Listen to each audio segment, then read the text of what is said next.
And finally, new rules since America is such an incredibly fucked up place right now. Let's scale back our goal of making it great again and settle for, let's just make the mall great again. Just start with that and get a W. And I'll tell you why it's actually a bigger win than you might think, because online shopping is killing us, psychologically and environmentally.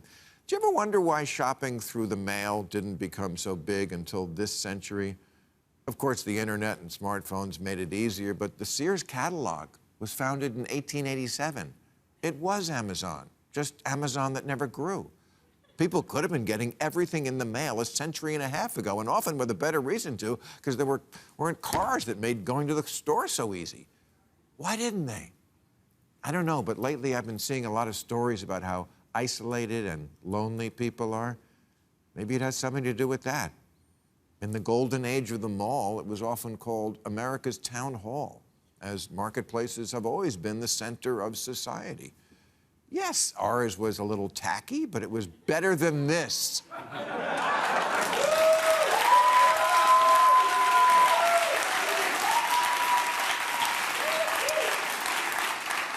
Turns out ordering online is way more eco-unfriendly than driving to the store ever was. How could it not be, considering that Americans now shop by the most inefficient means humanly possible, since we can't get our ass to go try something on and see how it actually fits and looks and feels. We order 9 and send back 8. Do you have any idea the ecological shit show that's caused just by making people chauffeur your pants all over town? You know, back when people still went out before brick and mortar stores were just for shoplifting,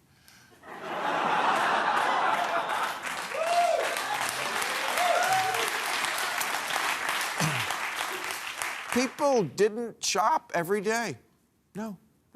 They made these things called shopping lists. Words that corresponded to items they needed. And then they went to the store or mall and gathered all of these items on the list at one time. As opposed to how we do it now, where robots and humans who are treated like robots pack your little bag of scrunchies in a box the size of a doghouse and deliver it to your home along with 3 other giant boxes, each containing 1 item.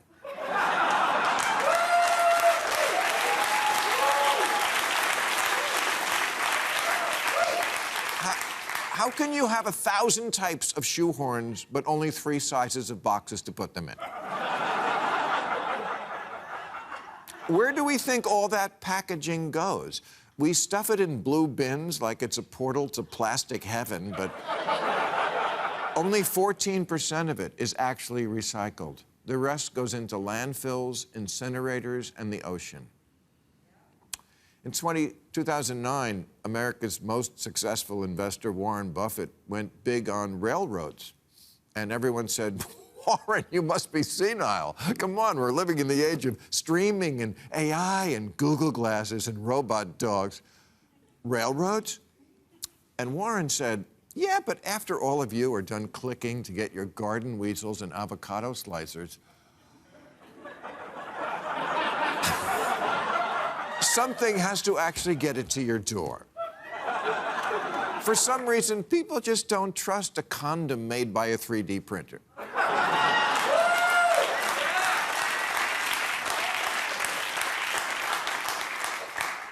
Good luck with Dogecoin. So listen to this. There's a vaping device for pot that I mean, a friend of mine uses, which has a feature that allows you to turn it on from an app on your phone, even though it has a button right on the side that works just as well. Now, I'm not knocking this thing. I like it. I'm just not naming it on TV because, well, if you want the benefit of advertising, I have a podcast and the ad team would be happy to take your call. Anyway,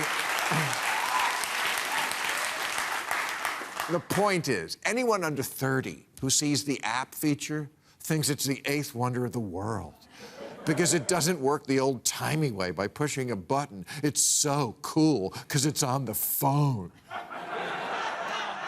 Hey, kids, get a fucking clue.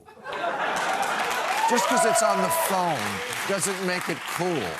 We think we're super technologically advanced when we push a button, but every time you click buy it now, a tree gets its wings.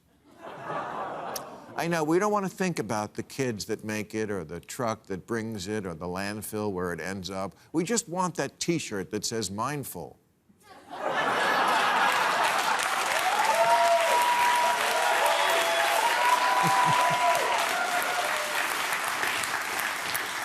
I know, it's all so easy. You clicked on the picture of the hot dog toaster and it appeared at your door, ready for you to toss in the garage. But it didn't come without a cost. It came across the Pacific on a diesel-powered cargo monster spewing sulfur. The most downloaded shopping app in the United States is a Chinese company called Shein, which produces 6,000 new styles a day and ships them direct from their warehouse in Guangdong to the 22-year-old in your basement who thinks they're an influencer.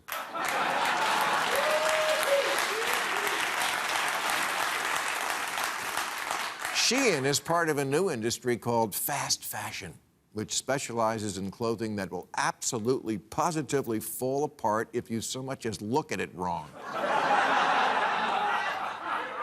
And that's deliberate. These clothes are made cheap, real cheap, out of the flimsiest materials because apparently now Gen Z and millennials like to buy clothes, wear them once, and throw them away. The average U.S. consumer now throws out 80 pounds of clothing each year. I hear a lot about how my generation has ruined the environment. I don't think it's my generation that's doing this. And for what? So you can hear someone say, "Nice dress. Is that paper?" So, look, the CDC made it official last week. We don't have to stay 6 feet apart anymore. You're free to move around the country. We're no longer on active sneezer alert. And they've turned off the tighten your asshole sign.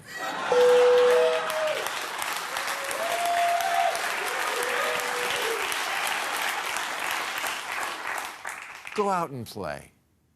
Go to the mall. Our social skills are atrophying while we one-click ourselves into oblivion. Amazon's in its prime, but you're wasting yours.